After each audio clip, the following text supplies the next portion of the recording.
After a long shift, the janitor was just about to head home when her phone buzzed. The call came from the hospital. Her husband, who had been unconscious for 7 years, had finally opened his eyes. She stood frozen, then cried out his name in disbelief, her voice echoing down the empty hallway. Unbeknownst to her, the company chairman happened to be walking past. Her shout made him pause. Something about the name she called stirred something deep inside him. It was the same name as his son, who had disappeared 7 years ago. Curious, and with a growing suspicion, he quietly told his assistant to look into the woman's background. Years earlier, the chairman had strongly opposed his son's relationship with the woman he deemed unworthy, thinking she was after wealth. The young man had resisted, telling his father he'd marry her no matter what. Their last conversation ended in bitter words, and the son vanished from their lives shortly after. What no one knew was that the man never revealed his real identity to the woman he loved. They got married in secret, but on the day they registered, tragedy struck. A man with a knife lunged at them. Her husband threw himself in harm's way to protect her, and though he survived the attack, he never woke up again. Just days later, she discovered she was carrying his child. Back in the present, the assistant's investigation confirmed the chairman's hunch. The janitor's husband was, in fact, his missing son. The chairman was shaken. The woman he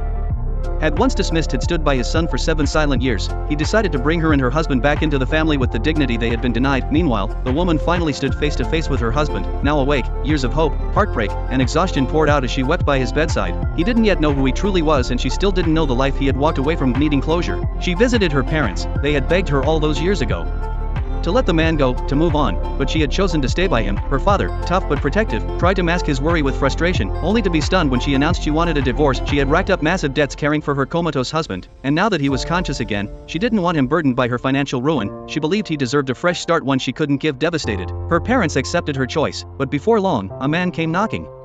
A debt collector, cold and calculating. He gave her one way out: marry him, and he'd wipe her slate clean. Out of options, she reluctantly agreed. At the same time, unaware of what she was going through, her husband was secretly planning something special, a proper wedding, the one he'd never been able to give her. He wanted to surprise her, to thank her for everything she'd done. Then the twist came. He saw her in a white dress and thought the surprise had worked until she handed him divorce papers. Tearfully, she explained everything: the sacrifices, the years alone, the debts, and the painful decision to let him go. She lied and said she was marrying someone wealthy, someone who could give her the life he no longer could. Crushed, he left without knowing the full truth. The man she was marrying turned out to be cruel, even sadistic. On their wedding night, he humiliated her in front of her own parents. Her father and mother, watching their daughter's pain, fell to their knees, begging the man to show mercy. But karma doesn't forget. The cruel man had no idea that the quiet husband had tried to replace was not only alive but would soon unleash a storm no one saw coming.